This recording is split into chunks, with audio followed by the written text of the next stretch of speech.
Assalamu alaikum. This is Miraman. If you want to learn English, you have come to the right place. आज हम सबसे पहला lesson पढ़ेंगे और पहला लेसन क्या है? सब्जेक्ट। ठीक है, सब्जेक्ट, ऑब्जेक्ट और वर्ब के बारे में पढ़ेंगे। याद रखिएगा कि अगर हम किसी भी सेंटेंस को बनाते हैं तो उसके लिए दो एलिमेंट्स बहुत ज़रूरी होते हैं। एक हमारे पास सब्जेक्ट होना चाहिए, दूसरा एक्शन वर्ब होना चाहिए, मतलब वर्ब होना चाहिए, चाहे वो स्टेट हो या एक्शन वर्ब हो। हाँ, ऑब्जेक्ट आपके पास हो या नहीं हो उससे कोई ज़्यादा फ़र्क नहीं पड़ता, लेकिन सब्जेक्ट और वर्ब का होना ज़रूरी है। तो आज हम सबसे पहले सब्जेक्ट के बारे में पढ़ेंगे, फिर ऑब्जेक्ट के बारे में पढ़ेंगे, फिर उसके बाद लास्ट में हम वर्ब के बारे में पढ़ेंगे। तो याद रखिएगा कि कोई भी सेंटेंस हम बनाते हैं सब्जेक्ट और उसके लिए सब्जेक्ट और वर्ब का होना ज़रूरी है। Subject, the doer of an action, काम करने वाला, मतलब किसी भी काम करने वाले को सब्जेक्ट कहते हैं, किसी भी हरकत करने वाले को सब्जेक्ट कहते हैं, कोई भी एक्शन कोई बंदा करे उसको सब्जेक्ट कहते हैं। तो यहाँ पे मैंने कुछ एग्जांपल्स लिखे हुए हैं, उसके बारे में हम समझते हैं, फिर उसके बाद आगे और मैं अच्छी तरह से डिटेल में समझाता हूँ। तो पहला जो हमारे पास सेंटेंस है उसमें लिखा हुआ है मीर वॉक्ड। अच्छा, हम सब्जेक्ट को पहचानेंगे कैसे? तो हम सब्जेक्ट को किस चीज़ से पहचानते हैं? एक्शन वर्ब से। तो जहाँ पर कोई ना कोई एक्शन हो रहा है, आपने एक्शन को पकड़ना है कि एक्शन आपको पता चले कि ये एक्शन यहाँ पे हो रहा है, तो फिर उससे आपको पता चलेगा ये एक्शन करने वाला कौन है। जैसे एक्शन का आपको पता चला, उसके बाद एक्शन करने वाले को आपको मालूम हो जाए तो एक्शन करने वाला सब्जेक्ट होगा। अब देखें मीर वॉक्ड, वॉक्ड मतलब पैदल चलना, पैदल चलना। तो पैदल चला, कौन चला? मीर, मीर पैदल चला, ऐसा ही है। तो पैदल चलने वाला मतलब एक्शन करने वाला कौन है? मीर। तो मीर क्या हुआ? सब्जेक्ट हुआ। नेक्स्ट सेंटेंस, सेरा स्माइल्ड, सेरा स्माइल्ड, मुस्कुराया या मुस्कुराई। मुस्कुराने वाला कौन है? जो मुस्कुराया है वो क्या है? आपका सब्जेक्ट है। तो स्माइल्ड कौन है? सेरा। ठीक है, मतलब मुस्कुराया कौन है? सेरा मुस्कुराई है। तो आपका ये एक्शन वर्ब हो गया। स्माइल्ड मतलब मुस्कुराना, एक्शन। तो एक्शन करने वाला वो सब्जेक्ट हुआ, तो सारा क्या हुई? सब्जेक्ट हो गई। थर्ड सेंटेंस को पढ़ते हैं, John and Sarah won the match. Won मतलब जीतना, एक्शन, तो एक्शन करने वाला सब्जेक्ट कहलाता है। तो ये एक्शन हुआ है, मतलब एक्शन वर्ब हुआ, और उसको करने वाला सब्जेक्ट होता है। तो जॉन और सेरा उसको करने वाले, तो जॉन और सेरा क्या हुए? सब्जेक्ट्स हो गए। John and Sarah won the match.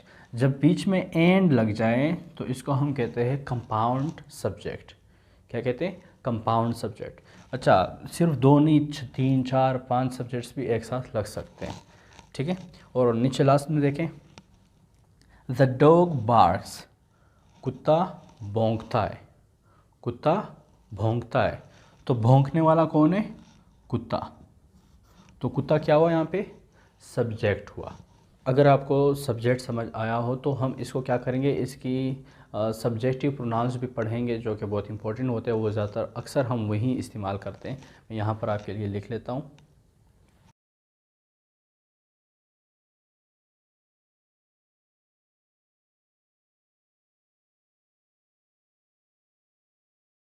याद रखिएगा कि हम सब्जेक्ट्स में कॉमन नाउन और प्रॉपर नाउन्स का इस्तेमाल करते हैं, लेकिन जब हम रिपीटिशन से बचने की कोशिश करते हैं तो हम सब्जेक्टिव प्रोनाउंस का इस्तेमाल करते हैं।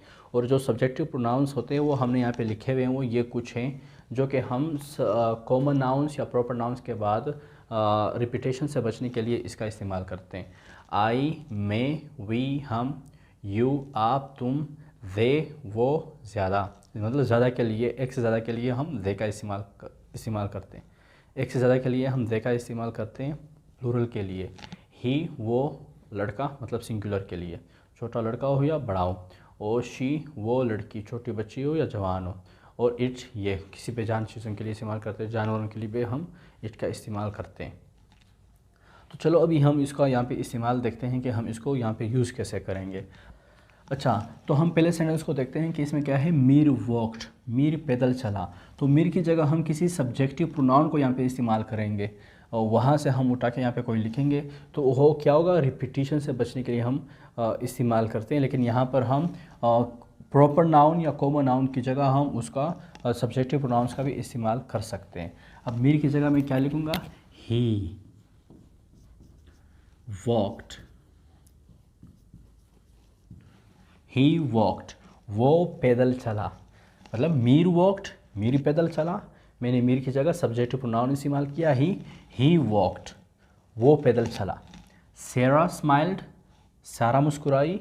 अब मैं बोलता हूँ वो मुस्कुराई, शी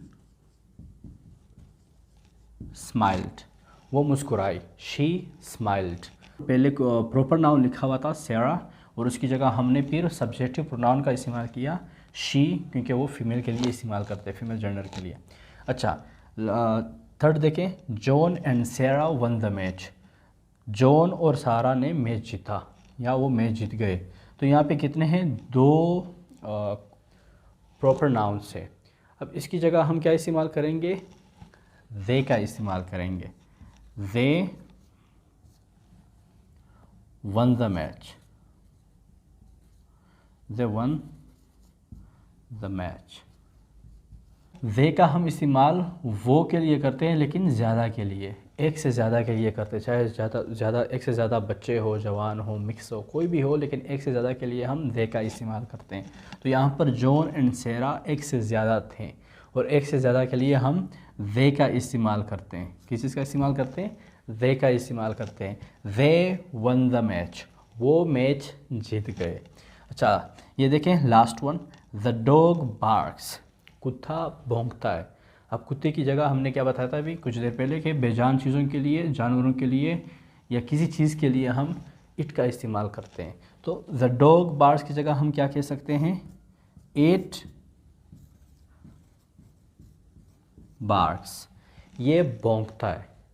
कौन भौंकता है, ये मतलब कुत्ता, द डॉग बार्क्स। लेकिन उसकी जगह हमने क्या लगाया, सब्जेक्टिव प्रोनाउन लगाया और वो क्या था, इट। अच्छा, दोबारा हम आपको ओवरऑल इसमें समझा देते हैं कि सब्जेक्ट क्या होता है, the doer of an action, कोई भी काम करने वाला, किसी भी काम करने वाले को सब्जेक्ट कहते हैं। तो सब्जेक्ट में हमने जैसे बताया कि मीर वॉक्ड या Sarah smiled, John and Sarah won the match, the dog barks. इसमें जो यहाँ पर शुरू में जो वर्ड्स लगे हुए हैं, लिखे हुए हैं, इसमें जो शुरू में वर्ड्स लिखे हुए हैं, दरअसल यही हमारे पास सब्जेक्ट्स हैं। क्योंकि किसी भी सेंटेंस को बनाने के लिए हमारे पास सब्जेक्ट और वर्ब का होना ज़रूरी है। तो ये सारे हमारे पास सब्जेक्ट्स हैं। जब हम कॉमन नाउंस और प्रॉपर नाउंस की रिपीटिशन से बचना चाहते हैं कि ये बार बार रिपीट ना हो, तो हम सब्जेक्टिव प्रोनाउंस का इस्तेमाल करते हैं। और ये सब्जेक्टिव प्रोनाउंस हमारे पास ये 7 हैं। हम इसमें इसका इस्तेमाल करते हैं और उसमें हम रिपीटिशन से बच जाते हैं। जैसे कि मीर वॉक्ड, ही वॉक्ड, ठीक है। क्योंकि मैंने एक बार यहाँ पे लिखा मीर वॉक, तो आगे से अगर मैं जुमला बनाऊंगा तो फिर उसमें हमें सब्जेक्टिव प्रोनाउन ही का इस्तेमाल करूँगा। Mir walked and when he came here, अब देखिए when he came here he taught us and he was making a video, and he was making a video. तो यहाँ पे ही जो बार बार रिपीट हो रहा है वो सब्जेक्टिव प्रोनाउन है। और वो सब्जेक्टिव प्रोनाउन हम कॉमन नाउन की रिपीटिशन से बचने के लिए इस्तेमाल कर रहे हैं। तो उम्मीद है आपको आज का पहला लेसन समझ आया होगा। बहुत बहुत शुक्रिया।